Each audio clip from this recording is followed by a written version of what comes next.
The trains stopped running in Cambodia in the 1980s, officially, that is, because the villagers living near the tracks had their own ideas. They built their own trains, Norries as they are called, which are products of their inventiveness and indomitable spirit.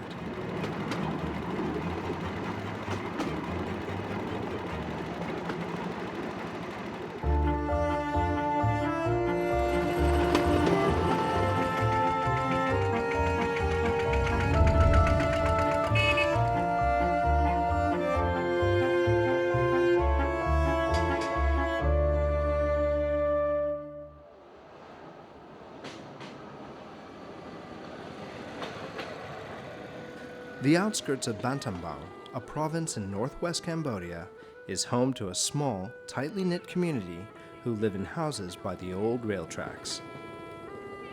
This is one of only 2 areas in Cambodia where the Norries ply. The other is in Phuket, at the border of Thailand. These 2 stretches of tracks had been part of Cambodia's original railway line, which stretched all the way from Phuket to Phnom Penh. But after decades of war and chaos, the railway line had fallen to decay and neglect, leaving behind only these last parts of working tracks. Sorn Thin has dedicated all of his life to building Norries. He may be only 27, but he's an old master of the craft, with his father being one of the pioneers.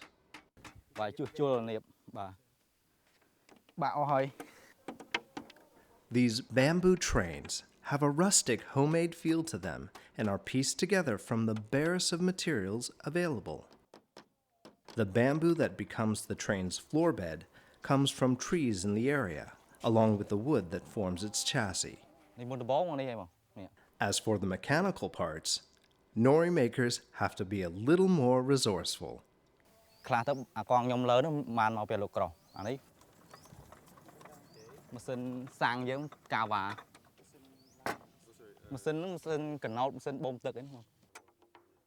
Norries are the only source of income for Sorn Thin, who comes from a family of farmers. It takes him 5 days to construct one for $380. A small cost to bear, especially when the benefits reaped are infinite.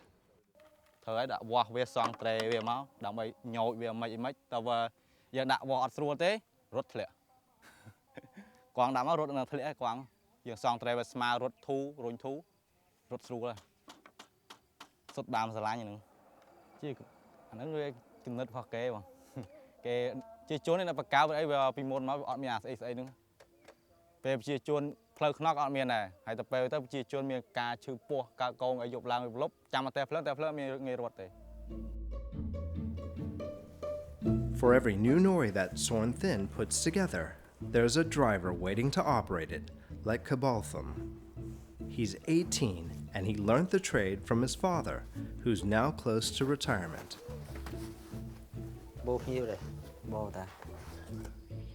Due to his below-average grades and slight speech impediment, Cabaltham dropped out of school when he was 13 to work alongside his father.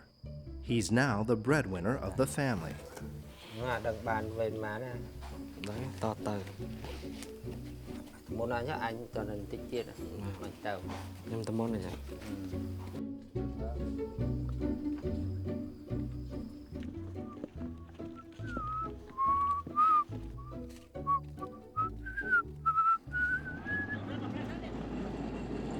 The Norrie depot, where Cabaltham starts his shift, comes alive from 8 in the morning.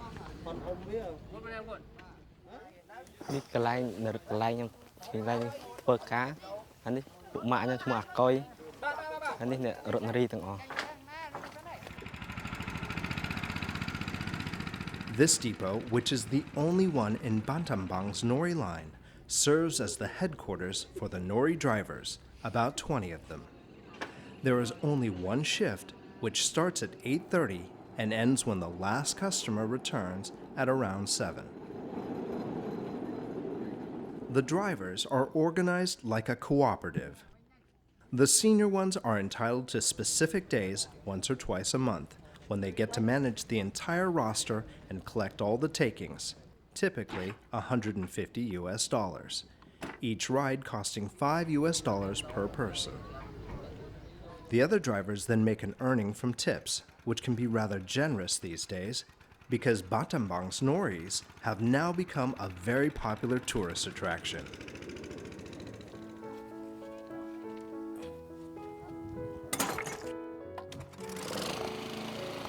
The route of the Norries is almost dead straight, starting from the depot to the end of the tracks, covering a distance of 15 kilometers.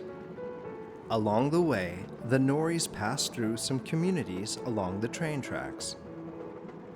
Cabaltham's first passengers of the day are two farmers from a neighboring village.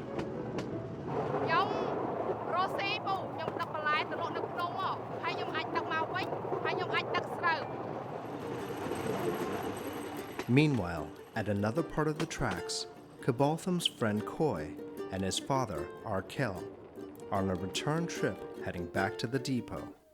They encounter, along the way, one of their neighbors from the village.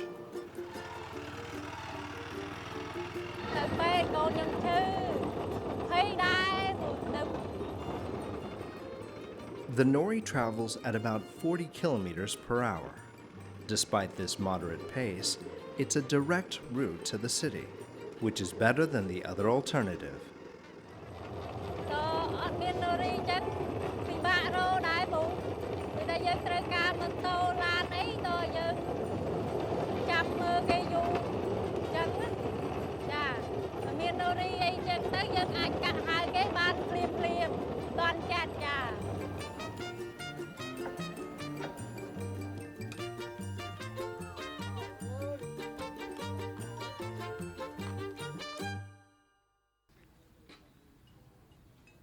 It's now midday, and most of the drivers are back at the depot, making the most of their spare time.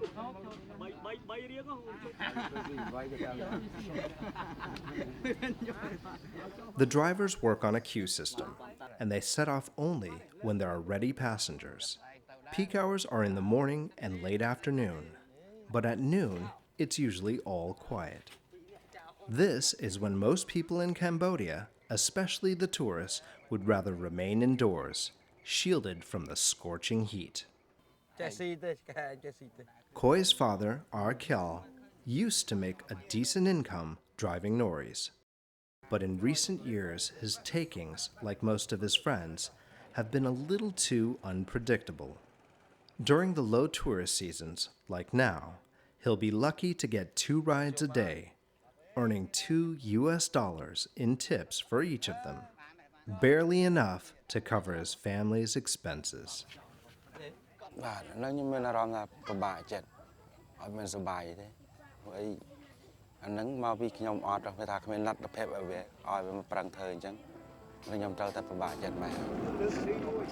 But whether Arkel can continue to do this long term remains uncertain. Cambodia has earmarked several development strategies to enhance the economic potential of its corridor towns, linking the greater Mekong subregion. The intention is for Battambang to be one of several economic hubs in this region, along with Bavet, Nikleong, and Poipet. One major upcoming project is the Singapore-Kunming rail network. There are plans for the Cambodian Railway to be part of this, stretching through all of Peninsula Southeast Asia and even linking up with China. This ambitious plan would be a boon to transport and communications for the people come its completion in the year 2020. Only problem is, the Norrie drivers will have to consider other ways to make a living.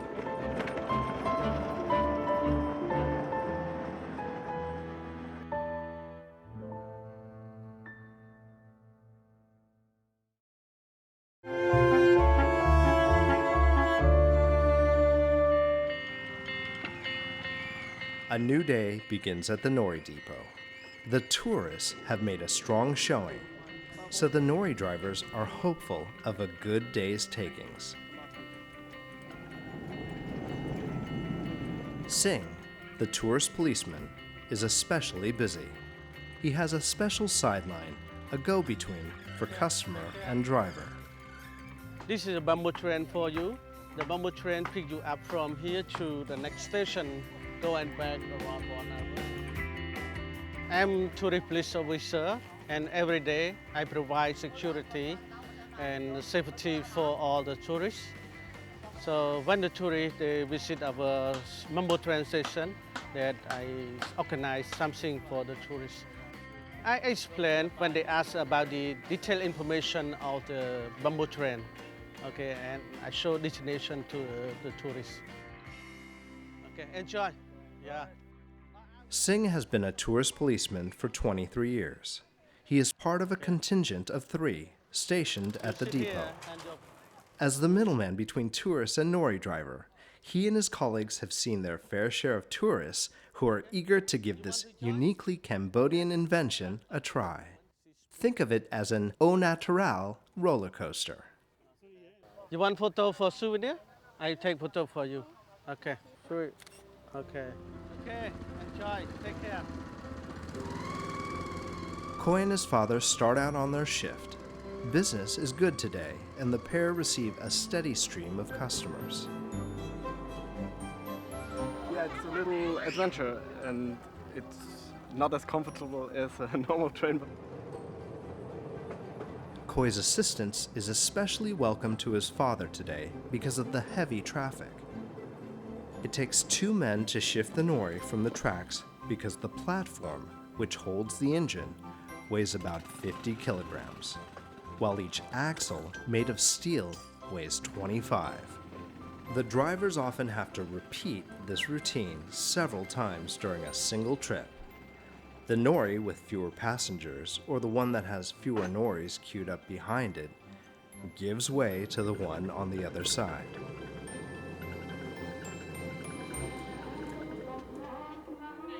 The journey ends here at the end of the tracks at a spot that once housed a working train station. Cambodia's official rail service that once passed through Battambang had been reduced to running only once a week by the time it was finally suspended in 2009. With the railway broken up and abandoned, the entire station, including its walls and timber beams, fell victim to looting. But with the Norries now bringing in tourists, the community that lives here is now flourishing. Many of whom are like Mun Cham, a farmer, who has managed to supplement her family's income with a little bit of entrepreneurship. With plans for the rebuilding of Cambodia's rail network already underway, the future for Mun Cham and others is not unpromising. An actual railway station is likely to be built here, so business for Mun Cham could still continue. It might even flourish further.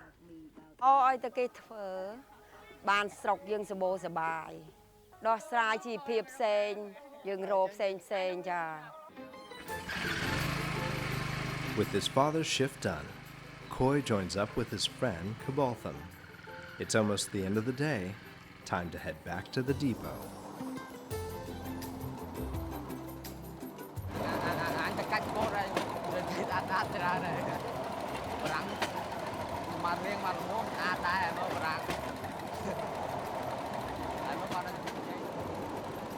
Cabotham, who's 18, and Khoi, who's 15, are 2 of the youngest Norrie drivers in Battambang. But despite their small age gap, they'll have very different outcomes if the Norries are forced to stop running. Khoi has a couple more years before he graduates from high school. He wants to attend university. His aspirations are for a life and career beyond the Norrie tracks, while Cabotham, a school dropout, has far fewer options available.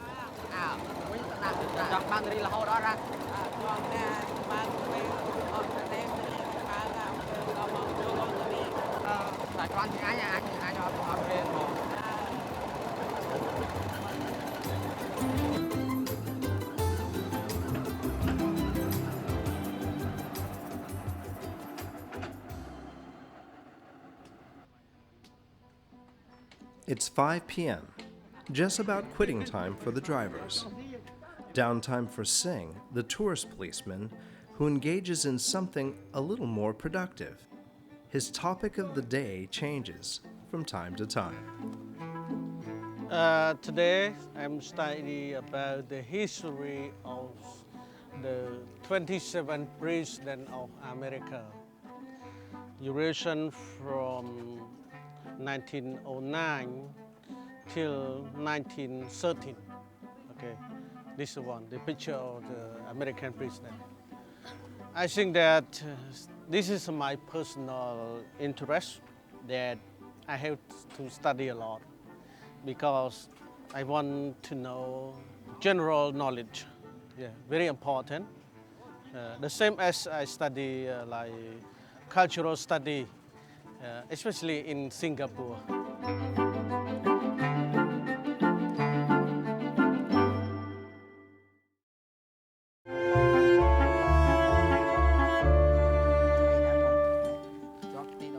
School has just ended for the day, and Khoi and his friends are on their way home. Bon, chop, để chop đi đọc bí bằng ai trong thuê đã bon.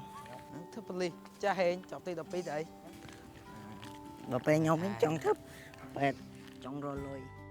Cambodia's younger generation represents a new era of hope at a time when the country's economy is making strong strides. GDP has been growing at a rate of 6 to 7% over the last 3 years. To support long-term growth and poverty reduction, the government has taken concerted steps to enhance the access and quality of education, paying particular attention to the poor. Nhóm thơ cựu bẹt. Indeed, Khoi and his friends, like many of their peers, have been fortunate enough to have had much greater access to education than their parents. As a result, they are now keen to play a greater role in Cambodia's future, starting with their communities. ថ្ងៃមកខ្ញុំចង់ធ្វើជាប៉ូលីសពីព្រោះខ្ញុំចង់ការពារសន្តិសុខរបស់ប្រជាជននៅក្នុងភូមិឃុំតែពេលចូលធ្វើជាប៉ូលីសបានប្រាក់ខែច្រើនជាងការបើកនារីព្រោះខ្ញុំគិតថាដែលបានខ្ញុំជាអ្នករត់នារីហើយខ្ញុំមិនចង់ធ្វើអ្នករត់នារីទៅធ្វើជាប៉ូលីសវិញម្ដងឲ្យប្រាំងថែមហើយប្រាំងនាបអីជួសស្អាតទៅ After a short rest, Khoi starts the shift with his father. They do some routine checks before they set off. អីទេក្រោមនៅទៅវាយប្រាំងហ្នឹងអីចោលនាបអីទេ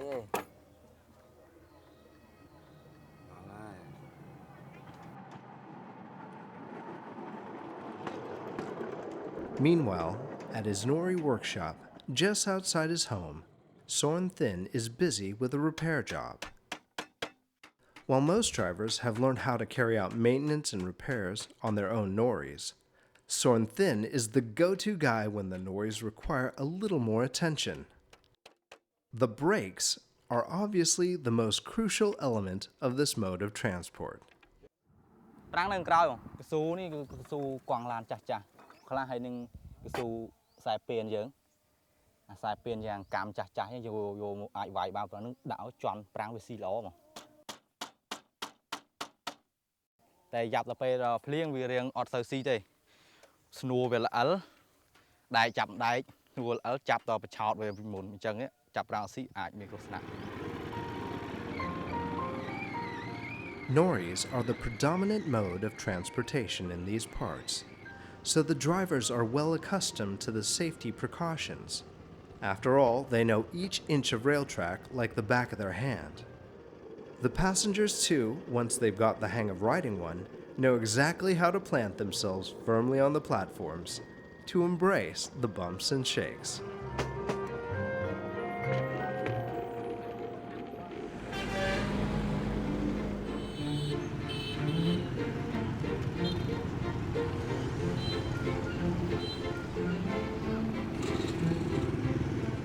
It's Cabaltham's day off.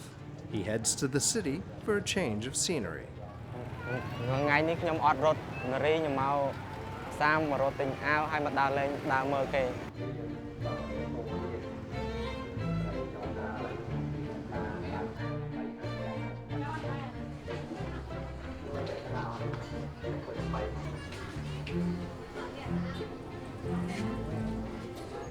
តាមផ្ទុយដល់ធំនេះហើយបាត់ដំបងផ្លាស់ប្ដូរទៅជាផ្លូវថ្មីមានសណ្ឋាគារច្រើនហើយមានរថយន្តមានម៉ូតូឲ្យបើកបរច្រើន Cabotham's city excursion today includes a special mission. With news of the railway being rebuilt, which might force the Norries out of business, he has begun to consider alternative career options. With a friend's help, he's gotten a recommendation for a job here.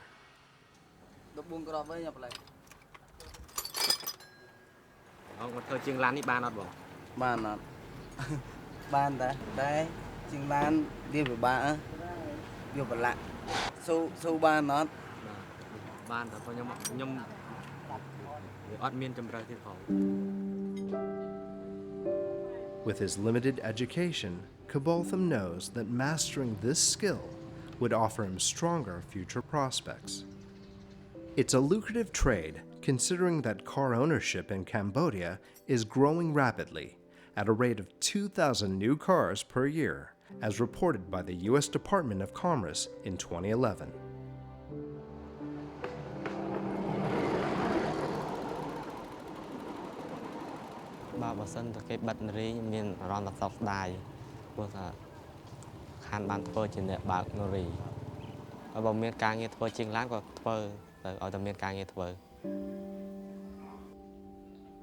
It's clear that Cambodia's development in the cities has had some effect on rural communities. For the Norrie drivers, their careers now seem in danger of being phased out. But there is a resilience about the Cambodians who seem to never let obstacles like these dampen their spirits.